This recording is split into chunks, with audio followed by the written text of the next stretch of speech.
Sure, my name is David or Dave Wallace. I reached the final rank of lieutenant in the United States Navy Reserve active duty. After about a year, I went to swift boat training where they told us, we're not doing coastal training anymore, you guys are all in the rivers. And I thought, this is a good deal. I thought we were going to be, out there water skiing and fishing and stuff, and now they're telling me we've got to learn how to do close quarters fighting and all this nasty stuff, and wear flak jackets and dress up like army guys. Okay, so we did that, got in country, had to fight my way there. They kept kicking me off of airplanes. It's the funniest thing. I was at Travis McCord, now they call it, I think, and trying to get to Vietnam with another guy who graduated with me, and they kept saying, no, we don't have a plane to take you. But we finally got there, and that was mildly crazy, and got a swift boat, or didn't get a swift boat, but got assigned to Coastal Division 13, which was one of the 5 major coastal divisions in Vietnam. We were down on the northern edge of the Kamau Peninsula, which is the Yumen Forest, all that kind of thing, right pretty much in the middle of the Mekong Delta. So thought I was just, oh, here's your boat, get going, but no, the O&C's, officers in charge down there, had a different plan. They didn't want people just wandering around out there. And so you got assigned to a couple of officers in charge to train you. And you rode around with them literally for several weeks, which is an irony considering some of the political stuff that was said in 2004, I think, about how long assignments were, because everywhere in Vietnam you were spending 2 weeks in training. So if you went 4 different places, you had probably 5 to 6 weeks minimum in training in that area. And if you were a slow learner, of course, you could be in training for a long time. But they made sure, and the whole thing was, you got to be squared away. Got to have your stuff together before we're going to ask the DivCom division commander to give you a boat. And we're not going to let our crews go out and waste their lives because you're stupid and stuff like that. So it was a pretty tough deal. More was riding on that than just about anything I'd ever done in my life. And I guess it hadn't really sunk in that, hey, this is important, until I had a guy my age staring me in the eyes and saying, you don't get this boat until we know you're qualified, because we're not going to let you lose one of our boats or kill our crews. And all of a sudden it's like, oof, this is real. Finally got the boat and crew, had great guys, 5 of the just finest men I've ever been privileged to know in my life. We did good stuff. We almost immediately sort of melded together so that we knew what was going on in each other's minds, that sort of thing. And they didn't have, months and months ahead of me in time in country. So it wasn't like I was the newbie and they were putting up with me, but we were all sort of new, but a couple of them knew a little more than others. So we started patrolling on our own. And 3rd Patrol, what happens when we get in a firefight?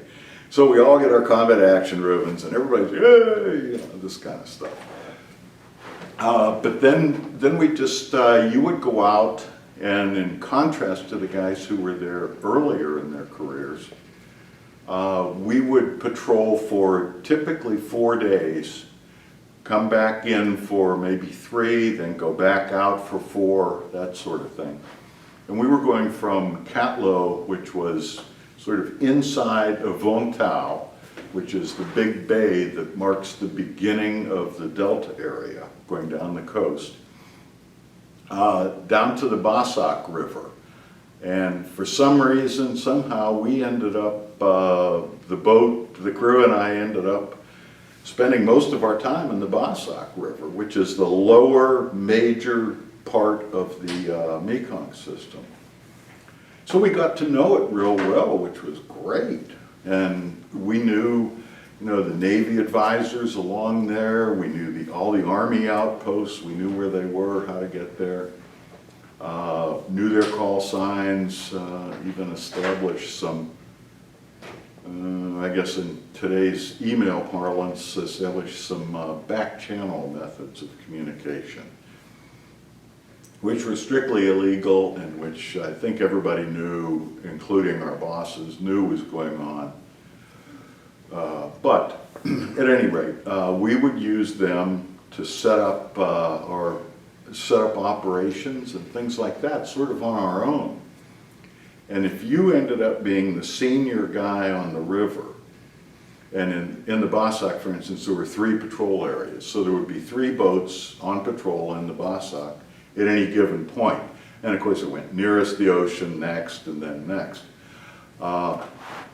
And it's funny, being senior wasn't a military rank type of thing, although that could play. But it usually, I think I had 2 people pull rank on me in the whole year I was in Vietnam. It was based on, we'll go back to this term again and again, how well you had your shit together. And other guys, I know there were certain guys, Tom Costarino, Doug Martin, people like that, who I would immediately turn to because they had it all together. They knew what they were doing, where to go, how to do it, things like that. Well, I noticed guys are turning to me. So here we go. But so we got to set up our own operations. The Army guys would bring rough puffs, RFPF, Regional Forces, Popular Forces they were called, which was sort of like a better organized militia. And they were in small areas, but they would get intel and say, if we go over here, we can push some VC over that way, and then we'll shoot them at the swift boat when they come out over there and stuff like that. So we set up a lot of our own operations as well as getting them from headquarters. You may have already heard the term sepia, which was our, oh goodness, what were they called? Something, Coastal Command Intelligence Center or something like that. Sepia was up in Vung Tau, V-U-N-G-T-A-U. And they were sort of our bosses. That's who we sent our reports into and all that kind of stuff. And that's who would send us really neat reports too, like, I'll tell a good story later. They would sometimes send us stuff to go pick up a SEAL team or go pick up an EOD team or and put them in here and then do this and do that.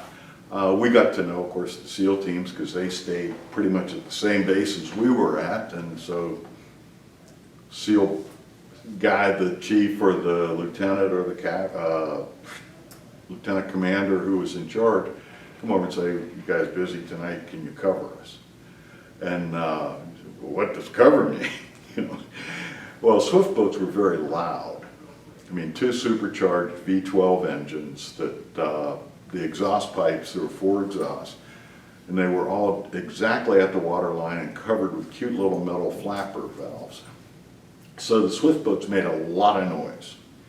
Well, the SEAL support craft, the small ones, were incredibly quiet, but they could go about 40 knots.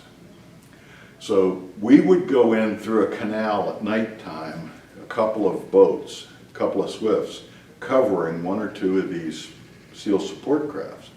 And what would happen is we would either tow them in or they would navigate in between us or alongside us. And then we would, do something kind of goofy, make a lot of noise, and then make a big show out of pulling on out. And they would go in and do whatever SEALs do, which was usually not good. But, and then they would come back out, or they'd call us, say, next morning, or maybe really early in the morning, or a couple cases late in the morning, like almost noon, and say, we're coming out, but we need some cover. And that could mean anything. It could mean you've gone hot, they've gone hot. They need us to call air in to cover their withdrawal, whatever. I mean, there were all sorts of things that could cause. We would do more operations with EOD teams. Those were back when SEALs were SEALs and UDT were UDT, so we would haul the UDT guys up to blow up things in the rivers a lot of times. We did, oh gosh, we did so many things like a medevac team. We would take in, and this was like, we called them med caps, I think they were called. But it would be we'd get a corpsman, or maybe two corpsmen, and go into a village where we knew the people, and then the docs, we called them, would check out everybody, and you know, it's crazy. All the kids, I have a neat picture of me handing out stuff to kids. You know, and here's this big, you know, very husky guy back in my youth. Pistol on my hip and all this stuff, handing out candy to the little Vietnamese kids while the docs checked everybody out and stuff like that. So you got to do some really neat things like that. All in all, I think I was in, no, I know exactly. I was in 23 enemy engagements, also known as firefights. I know that because I kept a logbook, which my parents finally threw away 10 years after I left it at the house, which I would kill for now. But I had kept this logbook, and when I wrote up my end of tour summary for the division commander, he said, it says here you were in 23 firefights? I don't remember that. First of all, you weren't here for that much time, but yeah, here's the logbook, look at it. And, you know, so we would have noted ammunition expenditures, what we shot at, who shot at us, if we knew, any kind of body count. That was, Saigon was always after body count. Guys would throw numbers around like, you know, shot up a 12-foot sampan, and we have 12 confirmed KIA. You go, what?